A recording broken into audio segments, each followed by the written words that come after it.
Hello dear friends and welcome to my YouTube channel. Do you know how to change a masculine noun to the feminine one? There are some rules for that. In this video, we are going to learn them. So stay with me and don't forget to subscribe. The first rule is very easy because you just need one I at the end of your masculine noun. For example, un étudiant, une étudiante. Some of the other nouns follow this rule. For example, un cuisinier, une cuisinière, un infirmière.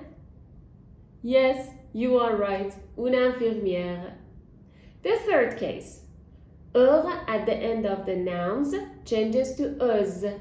For example, un vendeur, une vendeuse, un serveur. It's your turn. Yes, you are right, une serveuse. We move on to the fourth case. Teur changes to trice. For example, un acteur, une actrice.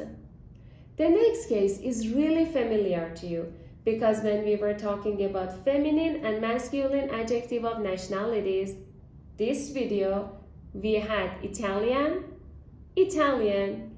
Here is exactly the same. Ian changes to ien.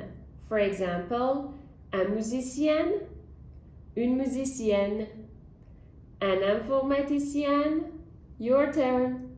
Yes, une informaticienne. The last case is the easiest one because there isn't any changes between the masculine and feminine form. For example, une pilote, un pilote. No difference.